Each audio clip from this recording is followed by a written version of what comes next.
Hello everyone, welcome back to my channel security concept.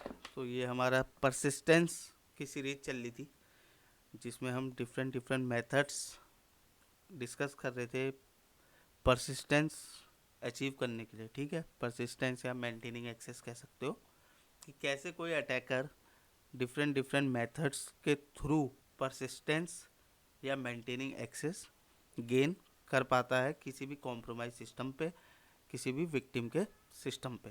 ठीक है, तो ये हम जो लैब चल रही है हमारी, ये माइटर के को देखते हुए चल रही है। तो जैसे मैंने, आप देख रहे होगे स्क्रीन में T1505, ये माइटर की आईडीज़ होती हैं कि ये जो टेक्निक है या सब टेक्निक कह दीजिए आप, कि कैसे परफॉर्म की जाती है। तो ये सब टेक्निक्स हुई, परसिस्टेंट टैक्टिक्स हुई। ठीक है, और ये आपके सब टेक्निक्स के अंदर आ सकता है और टेक्निक के अंदर भी आ सकता है। और फिर प्रोसीजर जैसे हम परफॉर्म करते हैं, जो लैब्स हम कर रहे हैं, कैसे हम, क्या प्रोसीजर हम लेते हैं इस टेक्निक को अचीव करने के लिए, जो है परसिस्टेंट टैक्टिक्स के अंदर। ठीक है, तो जो लैब नंबर 6 है आज, इसका नाम है server software component. Lab description है इसका: server software component refers to advisories leveraging other software features present on the system to gain persistence access. ठीक है, in this lab we are given SSH access on the target machine. The flag is not on the machine yet and will only be available in the user's home directory after the wait file present in the user's home directory is deleted. ठीक है, तो all labs की तरह भी इसमें हमें एक scenario दे रखा है। करेंटली अभी हम देखेंगे तो फ्लैग अवेलेबल नहीं है। वो तब होगा जब हम यूज़र्स की होम डायरेक्टरी के अंदर एक वेट नाम की फ़ाइल है, उसको हम डिलीट करेंगे तो। ठीक है, और उसके साथ साथ क्या होगा, the deletion of this file will change the user password and restart SSH। तो जैसे ही हम डिलीट करेंगे ना, तो हमारा जो सेशन है वो टर्मिनेट हो जाएगा। और टर्मिनेट क्यों हो जाएगा? क्योंकि जो पासवर्ड है यूज़र का, वो ऑटोमेटिकली चेंज हो जाएगा। ठीक है, अब जब चेंज हो जाएगा तो हमारे पास पुराना पासवर्ड नहीं रहेगा। फिर हमको इस लैब में परसिस्टेंस हमें पहले ही क्रिएट कर देना है, जिससे पासवर्ड चेंज होने के बाद भी हमारा उस विक्टिम के मशीन में एक्सेस रह सके। ठीक है, hence to retrieve the flag you have to maintain access on the target system. Initial SSS credentials हमें दे रखे हैं, यूज़र है स्टूडेंट और पासवर्ड है। गोल है हमारा maintain access on the target machine after the credentials are modified. Use the publicly known backdoor FTP server which is installed on the system.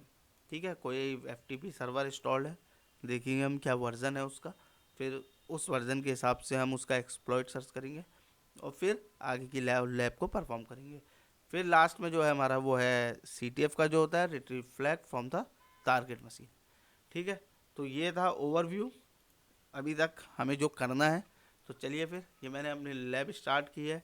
अब सबसे पहले हम टारगेट का IP फाइंड आउट करते हैं, IP स्पेस 8DDR।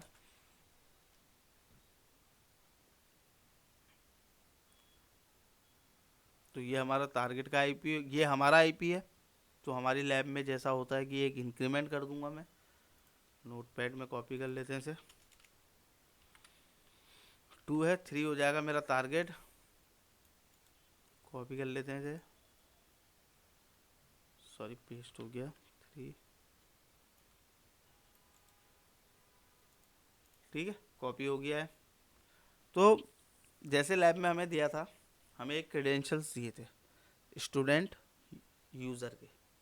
ठीक है, और वो इसलिए दिए थे ना, क्योंकि जैसे हमने पहले बताया, परसिस्टेंस जो है एक पोस्ट एक्सप्लॉइटेशन टैक्टिक्स है। ठीक है, तो हम ये इमेजिन कर रहे हैं कि हमने जो सामने वाला सिस्टम है, विक्टिम का सिस्टम है, वो कॉम्प्रोमाइज़ कर दिया है। ठीक है, इसलिए हमको लैब में यूज़र नेम और पासवर्ड दिया हुआ है। तो उसके थ्रू हम लॉगिन करते हैं पहले SSH।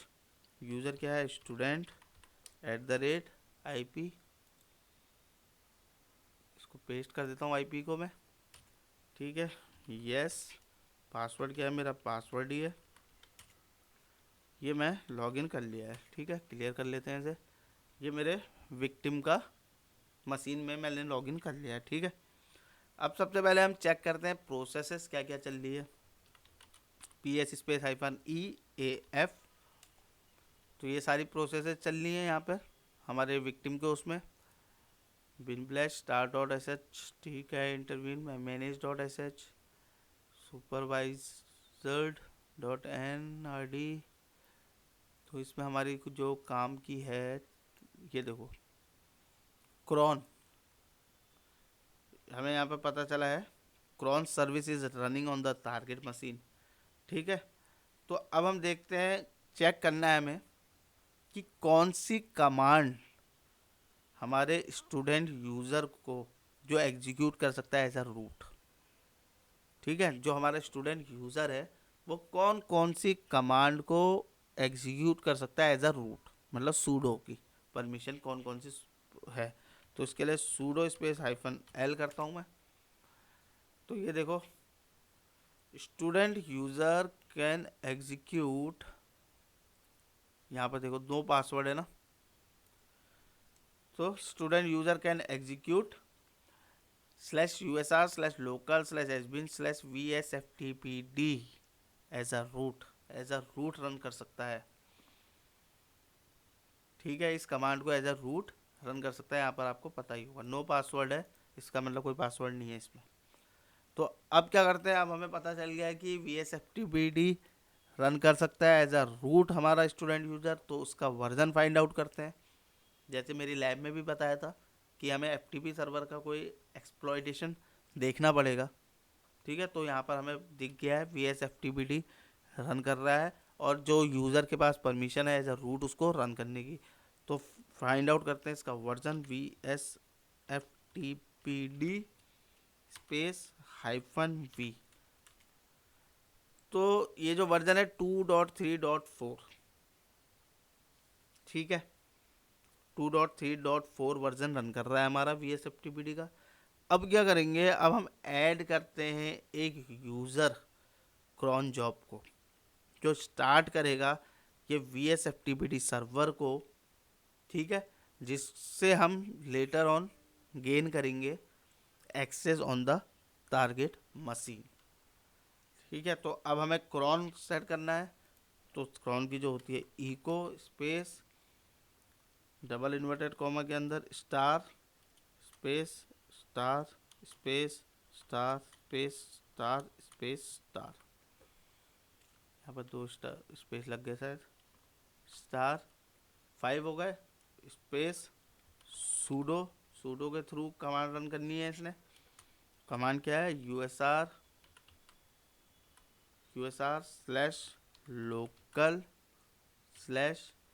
/local/sbin, ये उसके पाथ है VSFTPD रन करने का। VSFTPD double inverted comma close, इसको हम इंसर्ट कर देते हैं इस कमांड को क्रॉन नाम के अंदर, एंटर मारता हूँ तो ये हो गया। अब जो आप देख रहे होगे क्रॉन का ना, जब भी हम कोई क्रॉन जॉब सेट करते हैं लिनक्स में तो उसका ये फॉर्मेट होता है, 5 स्टार्स आते हैं। 5 स्टार्स किसको डिनोट करते हैं मैं आपको बताता हूँ। सबसे पहला जो होता है वो मिनट को डिनोट करता है। मिनट मीन्स 0 to 59 इसकी वैल्यू रहती है, ठीक है। तो ये स्पेसिफाई करता है the minute of the hour when the job will run, ठीक है। और जो वैल्यू रेंज होती है इसकी 0 to 59 होती है। सेकंड जो आता है वो आता है आवर्स का, जो आप सेकंड वाला स्टार दिख रहे होते हैं आवर्स का, इसकी वैल्यू जो वेरी करती है 0 to 23 करती है, ठीक है। थर्ड वन जो आता है वो आता है डे ऑफ द मंथ, ठीक है, मंथ का डे। तो इसकी जो वैल्यू वेरी करती है वो करती है 1 से लेके 31 तक। फोर्थ वाला जो आता है वो आता है मंथ का, वो डिनोट करता है मंथ को। इसकी वैल्यू और रेंज वेरी करती है फ्रॉम 1 to 12, ठीक है। लास्ट आता है डे ऑफ द वीक, इसमें ये वेरी करता है 0 to 7, ठीक है। 0 और 7 रिप्रेजेंट करते हैं हमारे संडे को, और 1 करता है मंडे, 2 करता है ट्यूसडे, 3 करता है वेडनेसडे, 4 करता है थर्सडे, 5 करता है फ्राइडे, 6 करता है सैटरडे। ठीक है, तो ये हमारे ये जो पैरामीटर्स होते हैं जो कि क्रॉन में यूज़ करे जाते हैं। ठीक है, और एडिशनली भी यूज़ होते हैं, आप यूज़ करते हो स्पेशल कैरेक्टर्स कर सकते हो, जैसे हाइफन होता है रेंजेस के लिए, स्लैश होता है इंटरवल्स के लिए।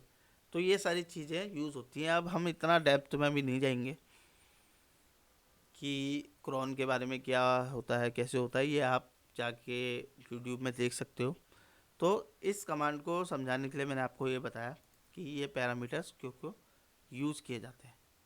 ठीक है, तो ये हो गया है। अब नेक्स्ट में हमें क्या करना है, क्रॉन टैब को हम अपडेट करेंगे।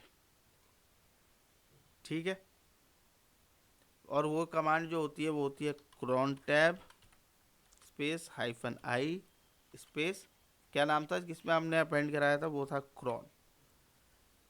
ठीक है, ये यूज़ की जाती है इंस्टॉल करने के लिए भी कह सकते हो आप, अपडेट करने के लिए भी कह सकते हो क्रॉन जॉब को। तो एंटर मार देता हूँ मैं। ठीक है, हमारी अपडेट हो गया है। नेक्स्ट क्या करना है, अब मैं चेक करता हूँ ये मेरा क्रिएट हुई नहीं हुई। तो क्रॉन टैब स्पेस -l, तो यहाँ पर देखो आपको मेरी दिख गई ये क्रॉन जॉब मेरी सेट हो गई है। ठीक है, तो इसका मतलब हमारा परसिस्टेंस जो था वो क्रिएट कर दिया है हमने। नेक्स्ट क्या करना है हमने, अब हम डिलीट करते हैं अपनी वेट फाइल को। तो ls करूँगा तो यहाँ पर दिख जाएगी आपको वेट फाइल। तो rm वेट, ये डिलीट कर दी मैंने। अब मेरा सेशन एक्सपायर्ड हो जाएगा, टर्मिनेट हो जाएगा। ये मेरा सेशन टर्मिनेट हो गया। ठीक है, तो यहाँ तक की हमारी कहानी हो गई। हमने परसिस्टेंस क्रिएट कर दिया है। ठीक है, और वेट फाइल को डिलीट कर दिया है, और जो विक्टिम का पासवर्ड होगा वो ऑटोमेटिकली चेंज हो गया होगा, और जैसे ही चेंज हुआ है हम लॉग आउट हो गए। हमारा सेशन जो है वो टर्मिनेट हो गया, एसएसएस सेशन। ठीक है, अब क्या करते हैं, अब हम परफॉर्म करते हैं nmap स्कैन और चेक करते हैं कि पोर्ट 21 ओपन है या नहीं है। जब होगा तभी तो हम एक्सेस कर पाएंगे। FTP का जो पोर्ट होता है वो होता है पोर्ट 21। तो इसके बाद मैं nmap रन करता हूँ, पेस्ट कर देता हूँ मैं। ये मेरी टारगेट की आईपी है। ठीक है, सारे पोर्ट्स ले लेता हूँ, एंटर मारते हैं, देखते हैं। तो यहाँ पर देखो पोर्ट 21 हमें शो हो गया।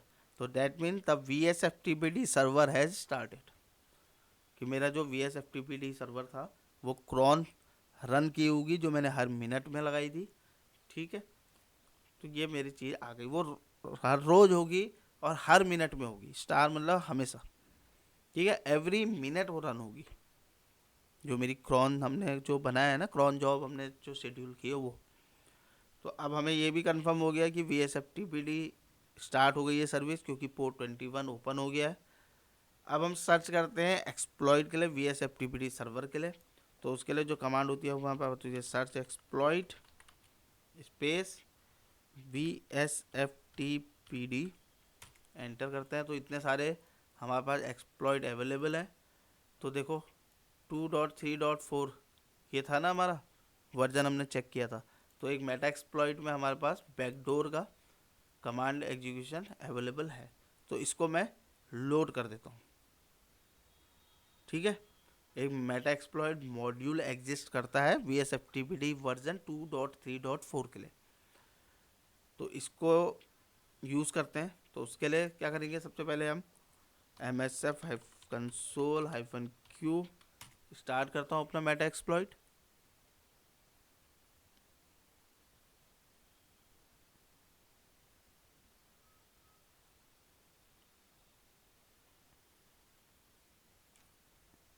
स्टार्ट हो गया मेरा मेटा एक्सप्लॉइट, इसको क्लियर कर देता हूँ मैं। ठीक है, अब क्या करते हैं, सर्च करते हैं एक बार पेलोड के लिए। सर्च VSFTPD, एक ही आएगा क्योंकि एक ही अवेलेबल था मेटा एक्सप्लॉइट के लिए। ये आ गया, ये लोड करना पड़ेगा मुझे। तो use exploit Unix FTP VSFTPD backdoor, ठीक है, ये हो गया है। तो इसको एंटर मारता हूँ, ये हमने सेट कर दिया है। शो ऑप्शंस देख लेते हैं कौन कौन से ऑप्शंस है। आर होस्ट करना है हमने, रिक्वायर्ड है, सेट करना है, इसकी वैल्यू सेट नहीं है। तो set R host space, paste करता हूँ अपने टारगेट का आईपी, ये है, ये कर दिया। शो ऑप्शंस में जाते हैं फिर से, ये हो जाना चाहिए हमारा, ठीक है। तो यहाँ पर लोड हो गया वैल्यू। अब हमारा क्या है, एक्सप्लॉइट करना रह गया है, ठीक है। तो इसको मैं एक्सप्लॉइट करता हूँ, फिर देखते हैं हम।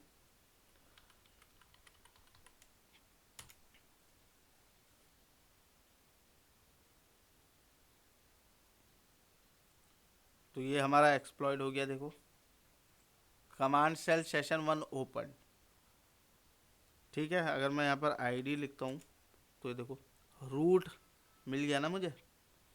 तो अब हमें क्या करना है, सारा काम हो गया हमारा, बैकडोर हमने क्रिएट कर दिया है, ठीक है, मतलब परसिस्टेंस हमने क्रिएट कर दिया था। तो अब हमें क्या करना है, फ्लैग की वैल्यू फाइंड आउट करनी है। उसके लिए मैं लिखता हूँ ls-l। तो यहाँ पर देखो फ्लैग डॉट txt दिखा, कैट कर देते हैं फ्लैग डॉट txt, ये आ गया हमारा कंटेंट। इसको कॉपी कर लेता हूँ अपने नोटपैड में, इसको पेस्ट कर लेते हैं वैल्यू को। तो ये थे आज की लैब, जिसमें हमने परसिस्टेंस क्रिएट किया with the help of set a cron job for VSFTPD service, ठीक है। तो ये लैब यहीं पर ही एंड करता हूँ। आई होप ये वीडियो आपको इन्फॉर्मेटिव लगी हो। If you like my video please subscribe my channel, hit the like button and share your feedback in comment section. Thank you.